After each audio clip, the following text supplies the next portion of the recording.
నమస్తే. మనం ఇప్పుడు కుంట్లూరు గ్రామంలో ఇందిరమ్మ ఇల్లు కట్టేటటువంటి చోట ఉన్నాము. కుంట్లూరు గ్రామం మనకి అంబర్పేట మున్సిపాలిటీ, ఇబ్రహీంపట్నం కాన్స్టిట్యుయెన్సీ, రంగారెడ్డి జిల్లా.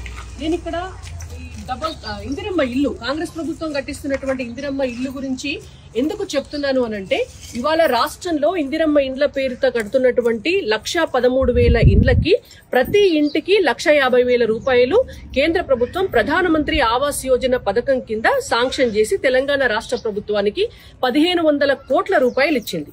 అంటే ఇప్పుడు రాష్ట్రంలో కడుతున్నటువంటి 1,13,000 ఇండ్లకి ప్రతి ఇంటికి కూడా 1,50,000 రూపాయలు కేంద్ర ప్రభుత్వ పథకం నుంచి వచ్చినటువంటి ఇండ్లే. గతంలో కూడా బీఆర్ఎస్ పార్టీ అధికారంలో ఉన్నప్పుడు కేంద్ర ప్రభుత్వం యొక్క ప్రధానమంత్రి ఆవాస్ యోజన పథకం కింద 2.5 లక్షల ఇండ్లకి 4,466 కోట్ల రూపాయలను శాంక్షన్ చేయించుకుని ఆ డబ్బుల్ని తీసుకొచ్చి ఇక్కడ ఇండ్లు కట్టడం జరిగింది. అయితే 10 సంవత్సరాలు అప్పుడు మోడీ గారికి పేరు రావద్దు అనేటువంటి ఒక ఉద్దేశంతో దాన్ని అట్లా పెండింగ్ పెట్టుకుంటూ వచ్చారు కేసీఆర్ గారు. కాబట్టి అప్పుడు అంతకంటే ఎక్కువ డబ్బుని కేంద్ర ప్రభుత్వం ఇవ్వలేకపోయింది. ఒకవేళ 2 సంవత్సరాల్లో గనుక ఆ 2.5 లక్షల ఇండ్లు పూర్తి చేసి ఉంటే మళ్ళొక దఫా మళ్ళొక 2.5 లక్షల ఇండ్లకి మళ్ళీ 4,466 కోట్లు అప్పుడు కేంద్ర ప్రభుత్వం ఇచ్చేది. ఎందుకంటే పక్కనున్నటువంటి ఆంధ్రప్రదేశ్ రాష్ట్రంలో దాదాపుగా 5-6 దఫాలుగా వాళ్ళు డబ్బులు తెచ్చుకుని ఒక 14-15 లక్షల ఇండ్లు పేద ప్రజలకి ప్రధానమంత్రి ఆవాస్ యోజన పథక సహాయంతో కట్టి ఇచ్చినారు. బట్ అది తెలంగాణ రాష్ట్రంలో గతంలో జరగలేదు.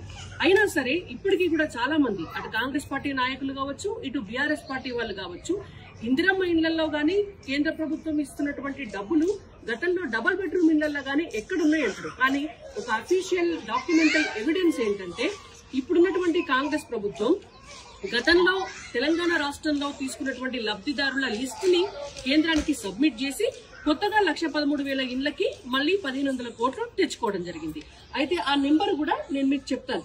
గతంలో ఉన్నటువంటి బీఆర్ఎస్ పార్టీ అధికారంలో ఉన్నప్పుడు కేంద్రం ప్రధానమంత్రి ఆవాస్ యోజన పథకం కింద 1,50,000 రూపాయలు ప్రతి ఇంటికి ఇచ్చినటువంటి ఇండ్ల సంఖ్య జీహెచ్ఎంసీలో 1,43,000 ఇండ్లకి, సికింద్రాబాద్ కంటోన్మెంట్ లో 9,094 ఇండ్లకి, వరంగల్లో 7,096 ఇండ్లకి, ఖమ్మంలో 5,441 ఇండ్లకి, మహబూబ్ నగర్ లో 5,027 ఇండ్లకి, జగిత్యాలలో 4,627 ఇండ్లకి, మేడ్చల్లో 3,667 ఇండ్లకి, నిజామాబాద్ లో 3,606 ఇండ్లకి, సిద్దిపేటలో 3,353 ఇండ్లకి, కరీంనగర్ లో 3,033 ఇండ్లకి.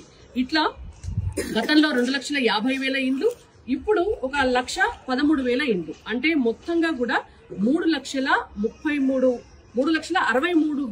ఇండ్లకి తెలంగాణ రాష్ట్రంలో ప్రభుత్వం కట్టినటువంటి ప్రతి ఇంట్లో కూడా కేంద్ర ప్రభుత్వం ప్రధానమంత్రి ఆవాస్ యోజన పథకం కింద 1,50,000 రూపాయలు సహాయం చేసి ఇక్కడ ఇండ్లు కట్టేటందుకు ప్రతి పేదవాడికి కూడా ఒక గూడు ఉండాలనేటువంటి సదుద్దేశంతో మోడీ సర్కార్ పనిచేస్తోంది. జై తెలంగాణ, భారత్ మాతా కీ జై.